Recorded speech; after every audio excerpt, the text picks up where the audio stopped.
Farm. Today I'm going to share with you one of my grandmother's recipes. Rose Trap was my mom's mom, and this is her Gooey Butter Cake. This is an awesome recipe. There were years that I took this to every Christmas party, every potluck, every time I needed to take a dessert to someone's house that we were having dinner at, and I have given this recipe out to so many people because everybody loves it. So it's one of my favorites. It's super easy.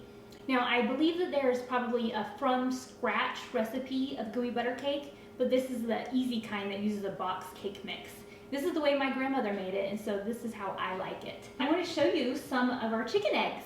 We have some of our chickens are olive eggers, and so they lay this beautiful kind of olive green egg. This one's even more a little olive green, if you can see that. And then some are Easter eggers, and so they lay kind of these more bluey green colored eggs. And then we also have French Copper Marans. And these hens lay this beautiful dark chocolate brown egg, if you can see that. These eggs are really popular in France, and they bake with these there. They're really like well known in that these are like gourmet eggs to bake with. So anyway, I'm going to show you how to make a gooey butter cake, and I'm going to use my beautiful eggs for my chickens. Let's see, so to start with, all you need is a yellow cake mix. This is going to be the base of it. We're going to take yellow cake mix, 2 eggs, 1 stick of butter, so a half cup of butter, and a teaspoon of vanilla. We're going to mix all that up first. So let's get started. So this is a super easy cake to make, but it's special. It's different from everybody else's cake. So if you make this and take it somewhere, be prepared. You're going to have to give out the recipe. So to your 1 box of yellow cake mix, you're going to add 1 stick of butter, melted, pretty much melted. Mine's a little, not totally melted, but just add that in there. Okay. Now 2 eggs. Which eggs should I use? I'm going to use one of these Black French Copper Marans so you can kind of see it. Oh my goodness. Can you see that egg? Like, look how orange that is. You see how orange that is? Isn't that beautiful? This is why they're so well known. This is why the French like to bake with these eggs, because they're beautiful. Look at that. Okay. So I need another egg. Let's see. I'll use just a plain old Easter egg. See what this one looks like. Looks the same. This is the difference between free-range chickens, you know, for the most part, that can kind of find worms and find grubs and eat grass. That's the difference between store-bought eggs that are just kind of a yellow color and these eggs that are very, very orange and beautiful. Okay. Okay, so we have our cake mix, 1 stick of butter, 2 eggs. Now I'm going to add a teaspoon of vanilla.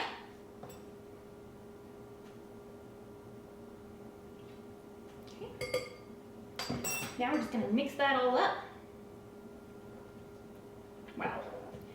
I feel like I added food coloring to this. They're so orange, they're beautiful. It's going to be kind of thick, and this is going to be pressed down into the bottom of our cake pan. Give it a good mix. Just mix it up with your spatula, just by hand like this, so you kind of get some lumps out of it. Okay, so now it's mixed up pretty well. Can you see that? Okay, I'm going to spray this 9x13 pan. Give it a good spray. Okay, you're just going to take all this and you're going to dump it in here.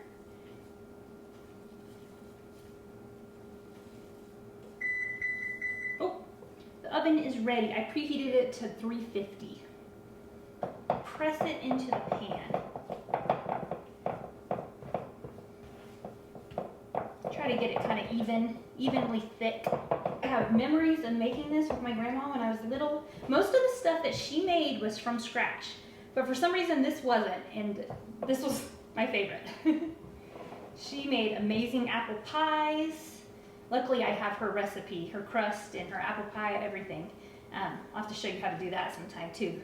That's more of a fall treat. But she would bring this whenever we requested it, which was all the time because I love it. My dad always really liked it too, and so he would request her to bring it, and we just love it so much. She would include it on like her Christmas cookie plate with all of her different cookies. She would make little bars of this. Okay, so now that is all ready. See, that's just pressed into the plate. Okay, so this is the second part. For the second part, you're gonna need 8 ounces of cream cheese. I got this cream cheese for 25 cents. That was a good deal, wasn't it? Okay, so you're gonna need 8 ounces of cream cheese, which is the whole thing. I've had this sitting out on the counter for about 30 minutes just to kind of soften up a little bit. Okay, so here's our 8 ounces of cream cheese. Just add that to the bowl. Now we need 2 more eggs. I'm just gonna use this green one, another beautiful orange yolk, and I guess I'll use this brown one. You can see the chicken's kind of scratched on this one. They kind of scratch and try to get it under them. Yep, beautiful. To the 2 eggs and the 8 ounces of cream cheese, we're gonna add another teaspoon of vanilla. This is just a big thing of vanilla I bought at Costco. I think they sell it for $10 at Costco. It's a pretty good deal for the big jar. Okay, and then you're gonna need 4 cups of powdered sugar.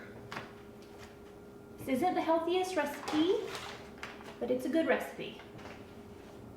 4 cups of powdered sugar. Okay, now I'm gonna beat up the cream cheese, the powdered sugar, the eggs, and the vanilla. You want to give it a good beat so you don't have any little clumps in it. Okay, that looks good and smooth, so I think it's ready. Okay, now I'm just going to take this, it's all smoothed out, and I'm going to pour this on top of the first layer. Kind of spread it out.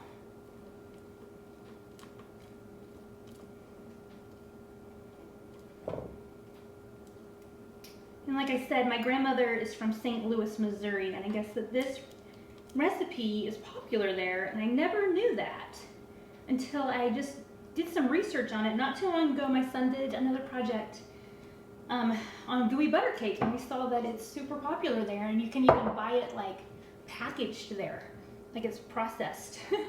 It's like a touristy item that you can buy there, and I had no idea. But I think that's kind of neat because that's where she grew up and this is where that recipe came from. Okay, so that's all there is to it. Now I'm going to put it in the oven at 350 degrees for about 30 to 40 minutes. That's a big stretch, but you don't want it to be super undercooked, but you also definitely don't want it to be overcooked because this is gooey butter cake. And if you overcook it, it won't be gooey and you won't get the real experience of gooey butter cake. So there is a fine line. So I like it at about 30 minutes. You might like it a little closer to 40 minutes, but I'll just show it to you when I get it out. Okay, I'm super excited for that gooey butter cake. It is a taste that takes me back to my childhood. You know how smells do that, music does that, that taste of that gooey butter cake does that for me. And so I've enjoyed baking it for my own family, and hopefully they will carry on the tradition of baking it for their family because I've taught them all how to do it. All my kids know how to make this gooey butter cake. They love it too. So this has definitely become a family tradition, almost like a family heirloom. I love recipes and I'm going to definitely be passing them down to my children. So anyway, this gooey butter cake is awesome. If you've never tried it, try it. And like I said, be prepared to share the recipe with other people because they're going to want it. Okay, so here's our gooey butter cake. You can see it's got some jiggle to it. That's exactly right. You want it to be done, but you want it to be gooey because it is gooey butter cake. I like this cake best when it's totally cooled off. So I'm gonna let it sit on the counter for a little bit. Then I'm gonna sprinkle some powdered sugar on top and it will be ready. It smells amazing. So I left the cake cooling on the counter a little bit too long apparently. And my kids came in and put the powdered sugar on themselves and dug right in. So that is pretty funny, but at least you can see how much we love this cake. It has hardly been done for an hour and more than half of it's already gone. And so by tonight after dinner, this is gonna be totally gone. This gooey butter cake is amazing. Now, do you have any recipes that you've gotten handed down from your grandmother or any ancestors? That's pretty neat if you do. And I would love to hear about them. Let me know in the comments what your recipes are that you've gotten handed down. And do you still make them? Did you teach your kids to make them? I think that's important that we keep family traditions alive and going. And this is definitely a family tradition to me. And as you see, we all love it. Thanks for being here on Robyn on the Farm, and I will see you next time.